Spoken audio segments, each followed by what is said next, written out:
Hi everyone, a very good evening. You're watching The Money Show on ET Now, your daily 1 hour long dose of personal finances. I'm Mubina Kapasi and here's what we have lined up for you today on the show. Once again, for all you people who have used this lockdown to indulge in a bit of share trading, we have Dalal Street's veteran trader Naresh Mirani, who will be sharing how he started off in trading, the mistakes he made, and of course his advice, especially for all you novice traders. Later on the show, we'll be talking about gold loans, because that certainly is the cynosure of all eyes, given the fact that gold prices have skyrocketed to beyond 53,000 per 10 grams. We have with us Aparna Ramchandra and even Manappuram Finance, one of India's leading gold lenders. And finally on the show, the AutoPay facility for you to make direct payments for your SIPs, your EMIs or your bills. So CI. Action-packed day right here on so without any further ado, kickstart with that. Well, first up, how many of you all have actually been indulging in share trading? We have many brokerage, companies, Zerodha, Axis Securities, ICICI Securities, all of them have reported this one interesting trend, and that is an increase in retail trading. Not just that, we have the SEBI chairman as well taking cognizance of this, saying that how the ticket size of the turnovers are actually in the smaller category, that's under 2 lakh rupees. So clearly the fingerprints of your retail traders are visible in the equity markets, and it's completely understandable as we are in the lockdown. Businesses as well have disrupted, and then you see the equity markets rallying the way they have, especially from the March lows. It's definitely tempting to go ahead and dabble in the share market a bit, enjoy yourself a profit, of course, and maybe some of you may have been successful as well in that may have given you the confidence to go ahead with it as well. However, if the share market can give you gains, it can give you losses as well, and those losses can be quite disturbing. It can be quite a shake to your finances, and hence we decided to hold this session to sort of ensure that you are well aware of all the realities around share trading, the pitfalls, as well as of course the good parts of share trading. And hence in just a couple of minutes I'll be joined by Naresh Mirani, the head of technical research with Asian Market Securities. Furthermore, what's interesting is that there seems to be a trend for wanting instant gratification as well. The mutual fund numbers for the month gone by, that's June, did show quite a dip in the SIP numbers and the equity inflow numbers. In fact, the net equity inflow had fallen very, very drastically, and the SIP number as well had fallen below the 8,000 crore rupee mark that it usually averages for the last couple of months, for the last at least 14 to 15 odd months. But that figure as well fell, indicating that perhaps firstly, of course, as investors are facing a cash crunch, maybe they have decided to pause on their SIPs or reduce the size of their SIPs. So either that's the case, or in that case, they could also be perhaps looking at looking, like I said, for instant gratification, which sometimes share trading can provide. Well, meantime, here is Rhythm Desai of Morgan Stanley India in conversation about what he thinks the market could do from here on. The levels of stimulus are unprecedented in world history. We didn't get this type of stimulus either during the Great Depression or during World War II, or in the aftermath of World War II, or in fact, even after GFC. This size of stimulus has been unseen in living memory, or in fact, even beyond that. So this stimulus is going to find its way into asset prices and stock markets, and that's what we are seeing right now. And this is likely a ferocious bull market, because eventually the stimulus will find its way into the economy, and the economy, we reckon, will be in a V-shaped recovery globally, even I think in India, over the next several months. So that's what the market is looking ahead to.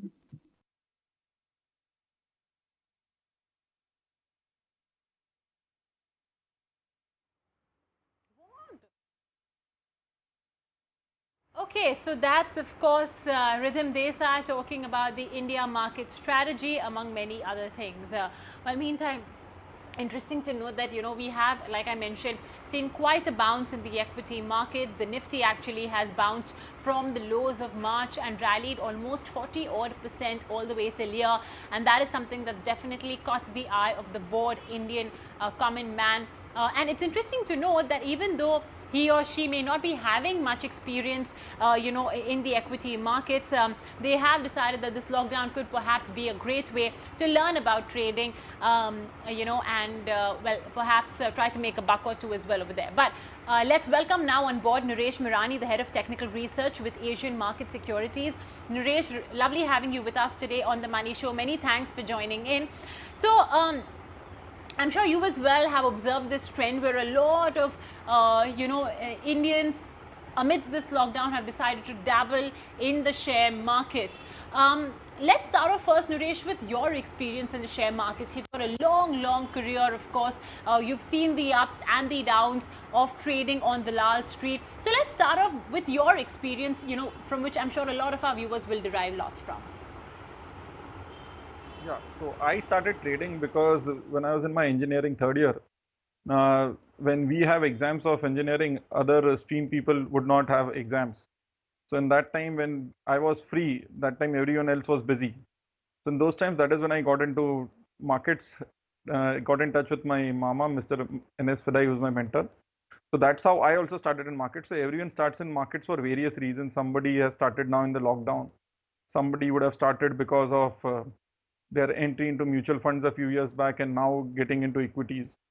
So in the start, either you are extremely lucky because of the market conditions, or you are extremely unlucky and you end up taking a big loss.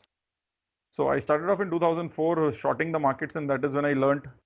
So it worked really well post Black Monday 2004, but post that it was a tough one and lost a chunk in the initial stages, and then we recovered and learned how to trade better. And that's since then I've been learning and reading about various ways to trade and invest.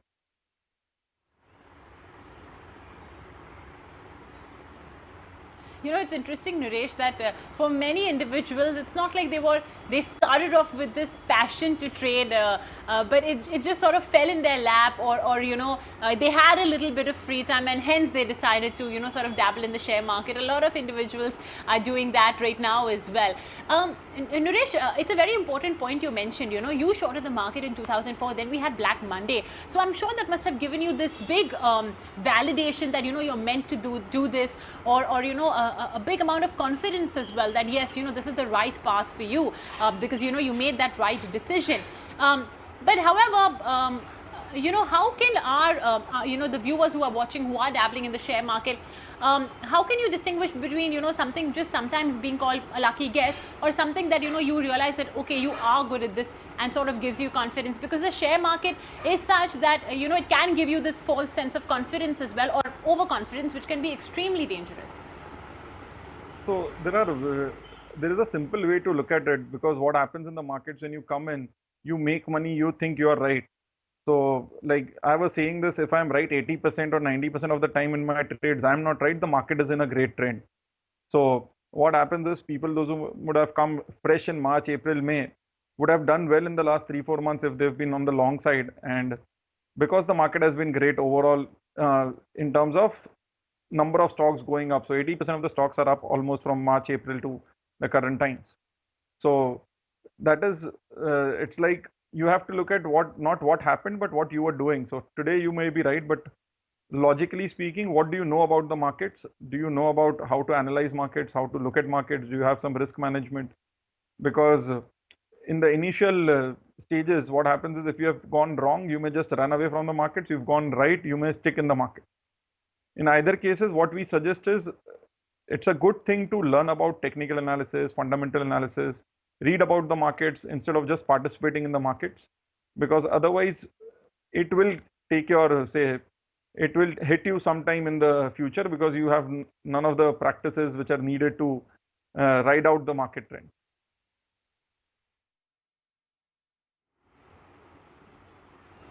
Okay. Naresh, when you started off in you had different traits, you had different characteristics than you have now. I'm talking, of course, purely from the way you approach the equity markets, the way you approach trading in equity markets. How do you think you've evolved, over the last few years? What has the share bazaar taught you, in terms of traits that you must have as a trader?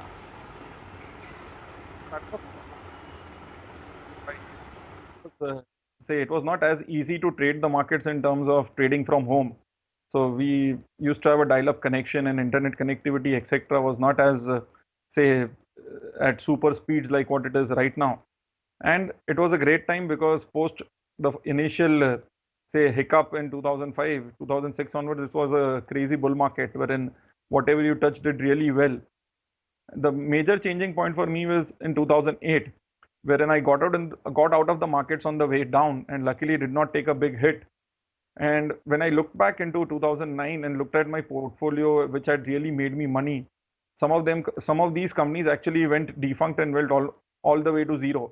So it was just luck and the risk management of looking at technicals, because I started off as a technical analysis, looking at technical analysis and focusing on risk management. So luckily it was that I just got out of fear or analysis and a mix of everything.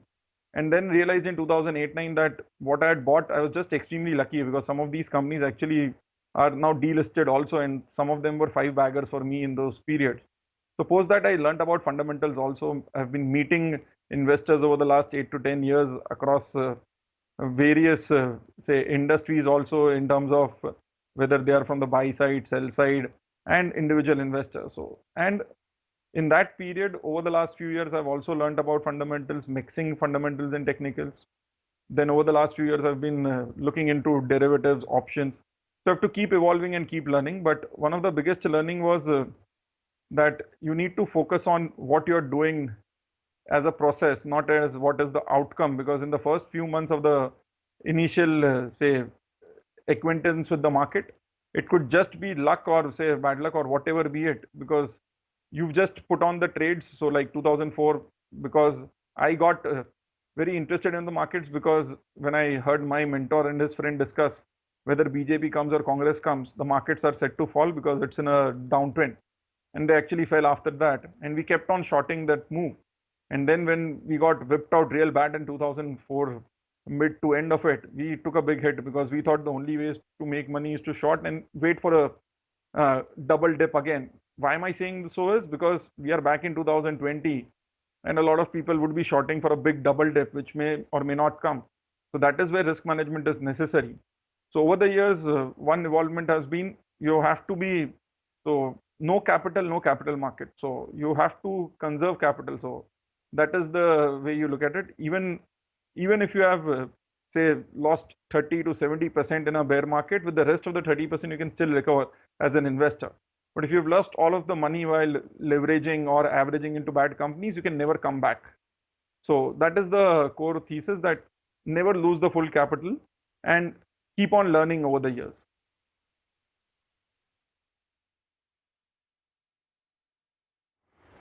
Okay, valuable lessons over there. Naresh, do you think share trading may not be right for everybody from their context of their own finances? So, when you win big, you win great, in share trading. But sometimes, like you mentioned, in leverage positions, you can lose, and you can lose real hard.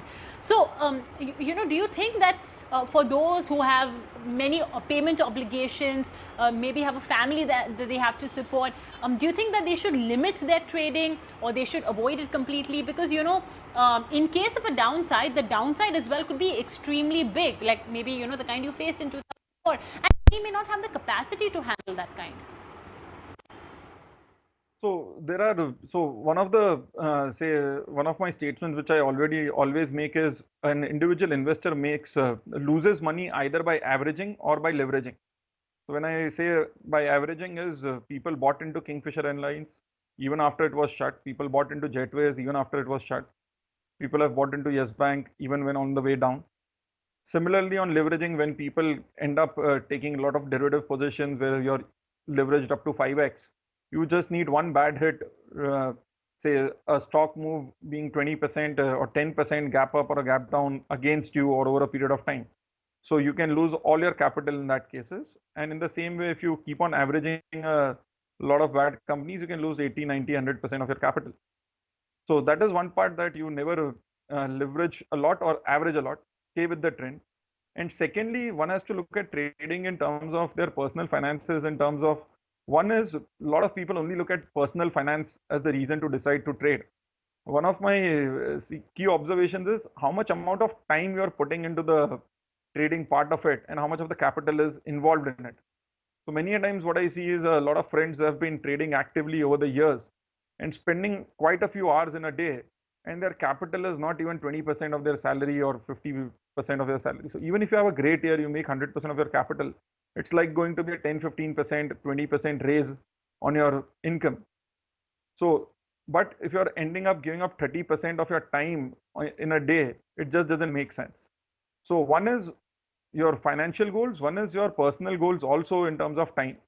So you have to find a match. So for a lot of people, those who do not have, say, a lot of time, it is not possible to trade also actively. Secondly, if you do not have financial, say, risk ability to lose 30 to 50% of your capital, then you should not be trading actively. You should cut down your, say, exposure, and then also look at styles where you don't have to spend a lot of time into trading. So a mix of financial goals plus your personal time goals. So you have to find a match, and you can get the right way into the markets. And if you're really interested, over a period of time, you can increase capital also. Otherwise, what happens is people keep saying trading for fun. I think there are better places to go for fun, even today, even in terms of online.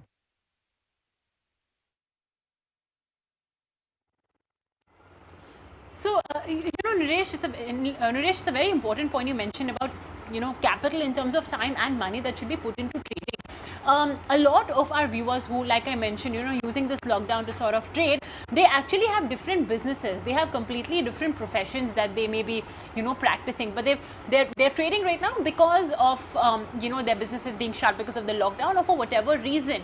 So in such a situation, and I'm sure, like, when things get back to normal, which we hope it will very soon, and offices resume, maybe the trading could get either sidelined, or if they've really developed a knack for it, then great. But if it gets sidelined, then what do? I mean, do you recommend that trading should be a full-time thing? And if you are actually having another job or another business or another profession, then you should probably not indulge in share trading? So the way we look at is, say, over the 15 years I've spent, we take a lull period in terms of a bear market to be learning about market, learning about various things. So in the same way, if you've become active starting into the market, so there are two times when you learn: when you start into a business, and when you've spent a lot of years and you want to develop more. So the first thing is, it's not about trading, it's about whether you're learning about why you're trading. What is your risk management, whether you know about technical analysis, whether you know about fundamental analysis, whether you know about companies which are trading, how do you do risk management, how do you allocate capital. So that is the first part, whether you've learned. So the first part is learning. Then comes the second part, wherein, say, are you trading for the next few months just because you're free? Then maybe, I know friends who are playing poker online and they still have a lot of, say, time pass poker being played with friends.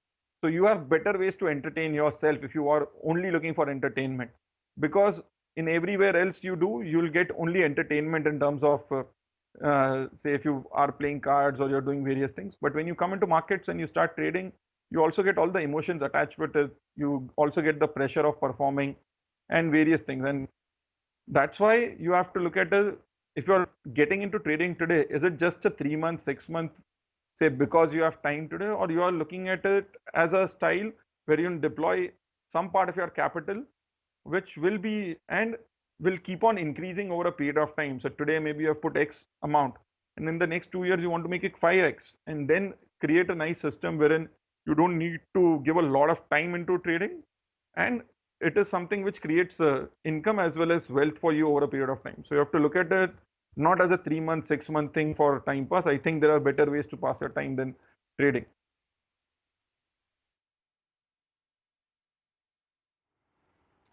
All right.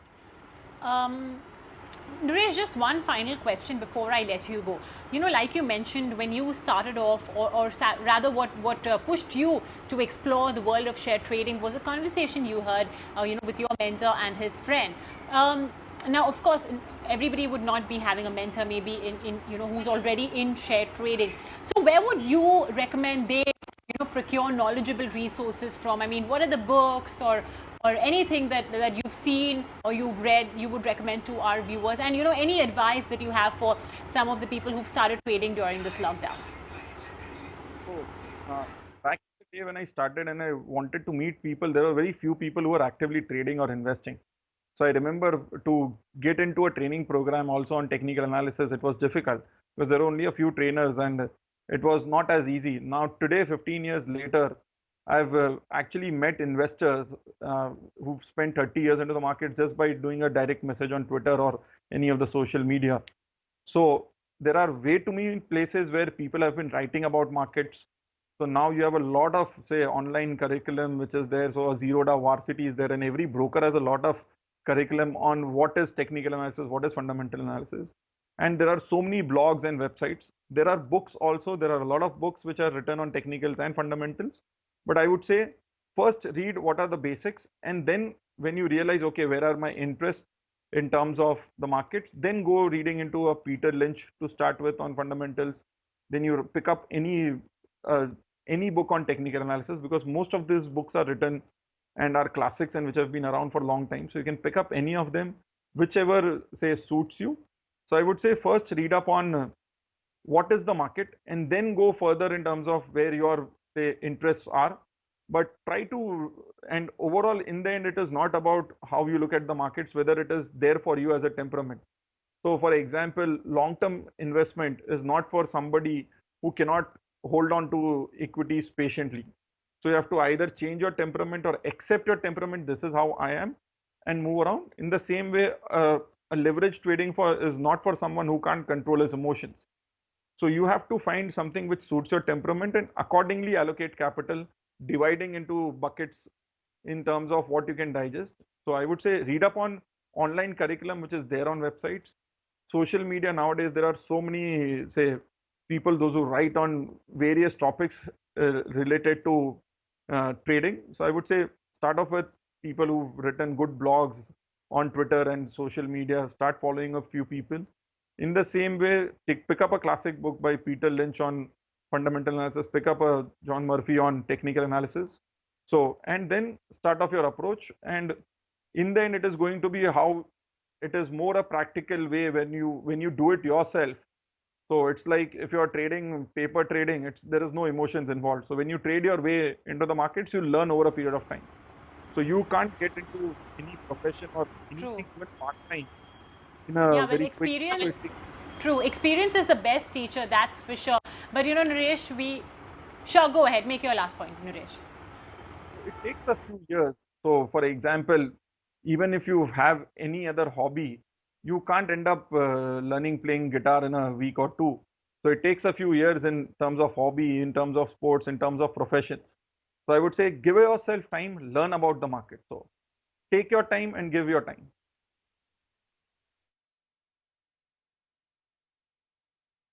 Okay, great. Thank you so much, Naresh, for joining in and sharing, your pearls of wisdom with all of our new day on the show.